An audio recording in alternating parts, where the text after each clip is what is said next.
এই খাবারটি এতটাই মজা যে বাচ্চা খেতে চায় না সেও এই খাবারটি চেটেপুটে খেয়ে নেবে।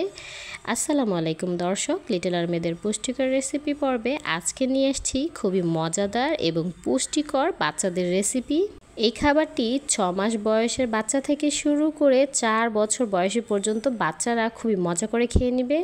দর্শক, ভিডিওটি যদি আপনাদের ভালো লেগে থাকে একটি লাইক দিয়ে আমাকে মোটিভেট করবেন, সাবস্ক্রাইব করে আমার পাশে থাকবেন।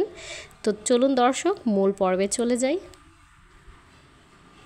এখানে আমি নিয়েছি গাজর। এখানে আমি এভাবে কেটে নিয়েছি, আপনারা যে শেপে পছন্দ একভাবে কেটে নিলেই হবে। এখানে আমি ব্লেন্ডার জারের মধ্যে দিয়ে দিব গাজরগুলো এবং এরপরে দিয়েছি এখানে 6টি কিশমিশ এবং 4টি কাজু বাদাম এবং দিয়ে দিব এখানে আগের থেকে পরিমাণ মতো পোলার চাল ভিজিয়ে রেখেছিলাম, সেটি দিয়ে দিব। সামান্য পরিমাণ পানি দিয়ে এখন আমি খুব ভালো করে একটি মিহি পেস্টের ব্লেন্ড করে নেব। তবে চাইলে এখানে আপনারা আদা ভাঙ্গাও পেস্ট করে নিতে পারেন। যে বাচ্চা দানাদার খেতে অভ্যস্ত হয়ে গেছে তাদের জন্য এখানে আদা ভাঙ্গা পেস্ট করলেই হবে। তবে যে বাচ্চারা এখনও দানাদার খাবারে অভ্যস্ত হয়নি তাদের জন্য এখানে মিহি পেস্ট করাটাই সবচেয়ে ভালো হবে। তো এখানে আমি পরিমাণ মতো গরুর দুধ নিয়ে জাল করে নিয়েছি আগে থেকে। এখন এর মধ্যে যে পেস্ট করে রেখেছিলাম সেটি দিয়ে দিব।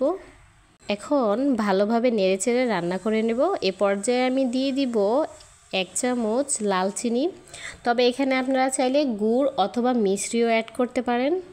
এখন খাবারটি ঘনতে আসা আগ পর্যন্ত খুব ভালোভাবে নেড়েচেড়ে রান্নাটি করে নিতে হবে। কোনো প্রকার নাড়া বাদ দেওয়া যাবে না, এতে করে তলায় লেগে যাবে।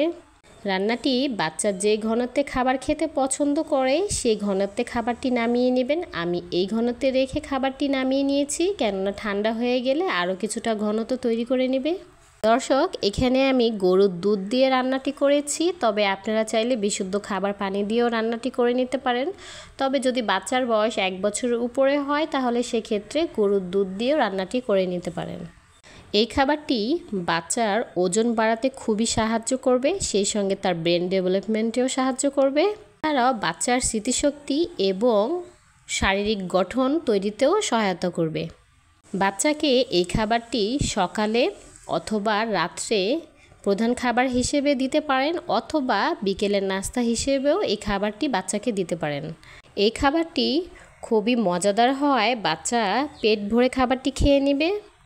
বাড়ন্ত বয়সী বাচ্চাদের অনেক ধরনের পুষ্টির চাহিদা থেকে থাকে, তবে যদি বাচ্চাকে এই খাবারটি তৈরি করে দিন তাহলে সে অল্প খেলেও vitamin A, C, D, protein, calcium, magnesium, potassium, zinc এবং ওমেগা 3 ফ্যাটি অ্যাসিডের মতো পুষ্টিগুলো পেয়ে যাবে এই খাবারটি থেকে। এতক্ষণ ভিডিওটি দেখার জন্য অসংখ্য ধন্যবাদ।